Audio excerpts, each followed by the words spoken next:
que vous êtes soulagé? Oui, enfin c'est un grand soulagement, hein. C'est une très bonne nouvelle. On a passé 2 jours sur les nerfs en fait. On était angoissés, les salariés étaient angoissés dans l'incompréhension totale en fait. Parce que cette offre, elle vient en contradiction de la stratégie qui est annoncée par Bouygues Telecom et par la transformation qu'on a annoncée en interne. Notre stratégie, c'est d'être en cavalier seul, c'est d'être en stand-alone en fait, et les salariés se sont battus pour aller chercher un client après l'autre et on y croyait. Et là, on voit au journal de dimanche une offre pour nous racheter à 10 milliards en fait. Aujourd'hui, la nouvelle qui vient de tomber, c'est une très bonne nouvelle pour nous. C'est un soulagement en fait. On salue la réponse des conseils d'administration.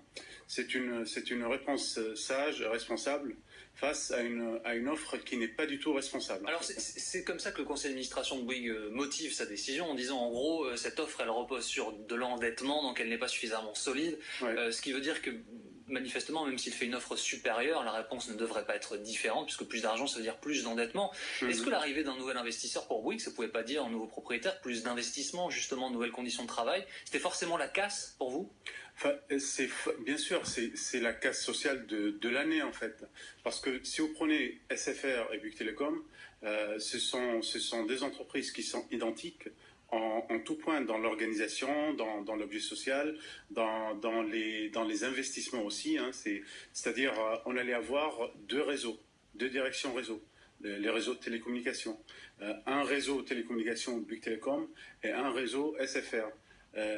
Il y aurait eu forcément un réseau de trop en fait.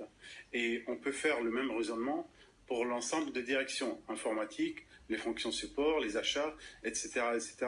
Et sans parler des prestataires qui travaillent avec ces entreprises. Et quel était votre sentiment quant aux consommateurs que nous sommes tous également? Bouygues racheté par un Numéricable SFR, ça voulait dire une montée des prix selon vous? Vu l'offre qui a été faite, les 10 milliards, il va falloir les rembourser après.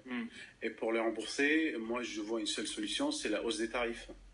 Il y aurait eu une répercussion forcément sur les consommateurs. En fait, l'incompréhension aussi, c'est comment on peut trouver une banque qui prête de l'argent pour casser une entreprise.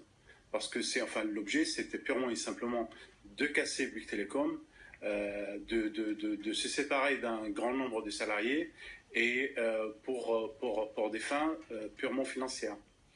Il y a eu Free qui avait fait une offre en 2004, Numéricable SFR qui s'est rapproché cette année